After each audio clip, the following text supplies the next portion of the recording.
Hi everyone, it's Eleni. I'm here in the kitchen with Shakti. Today we are not talking about a recipe, we are talking about anti-inflammatory foods.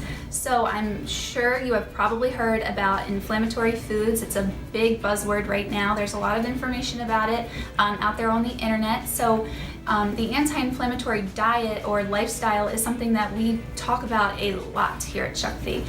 We promote it regularly. So what I'm going to do is I'm just going to break it down, tell you the basics of the diet, what you need to be successful, put it on a nice little sheet for you. It's going to be posted on our website, rawwellness.com, so you can print it out and run with it. Take it everywhere with you. I keep a copy of it in my purse when I go to the grocery store, so I can use it as a reference.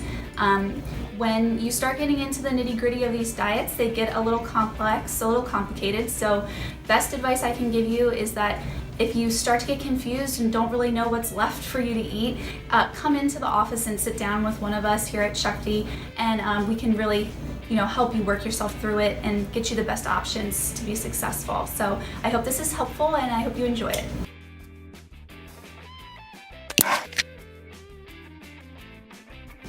Okay, so what is the anti-inflammatory diet?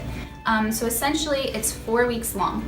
You are going to be eliminating inflammatory foods for 4 weeks. And I know it's a little daunting at first, but trust me, you will feel much better after you try it. So the first food group you're gonna wanna watch out for are fruits, and only oranges and orange juice. These are the foods that you wanna exclude for 4 weeks. So any other fruit is fair game.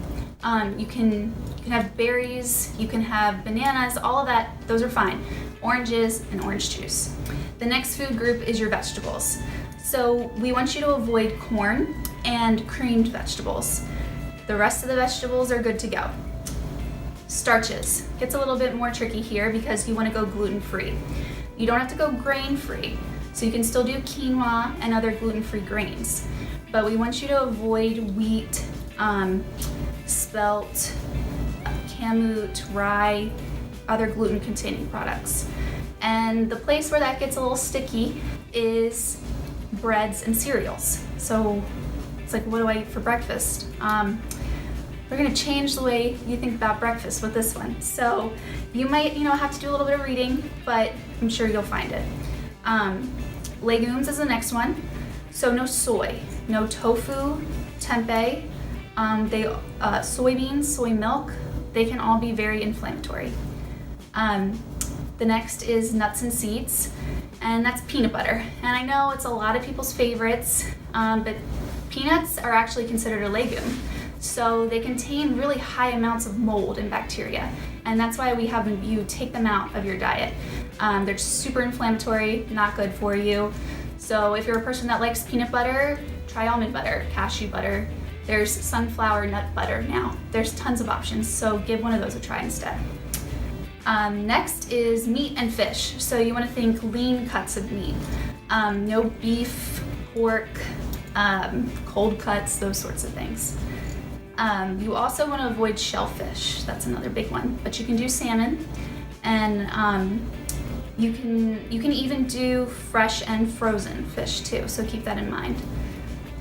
Dairy products, that's another one, and I'm sorry, but you have to get rid of dairy. I know it's really painful, but dairy is really inflammatory and it's causing a lot of discomfort and pain, everything from migraines to joint pain. People just don't realize it until you remove it from your diet. So there's a lot of other options now. If you're a yogurt person in the morning for breakfast, try coconut milk yogurt or almond milk yogurt. You can find them in the store. There's a lot of options. For fats, stick with extra virgin olive oil, cold pressed. You want to avoid the margarine, the butters, shortenings, those sorts of things. Beverages, no soda, obviously, of course. Coffee, if you could kick it, that'd be great. But if you can't, 1 cup black coffee in the morning. It's not going to be the worst thing you could be eating or drinking. Tea and other caffeinated beverages. You can do herbal teas, but try to stay away from those ones that have a little bit of extra sugar, extra caffeine added in there. Spices and condiments. You can do all spices. Just stay away from the ketchups, mustard, relish, mayonnaise, those sorts of things. And chocolate. I know, I'm sorry, chocolate, that one's painful too, but you can do it 4 weeks. And sweeteners, last but not least.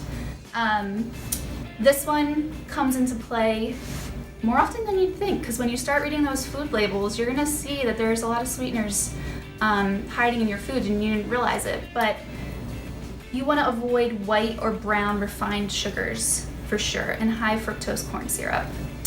So, oh my gosh, Eleni, what do I have left? What is there left for you to eat?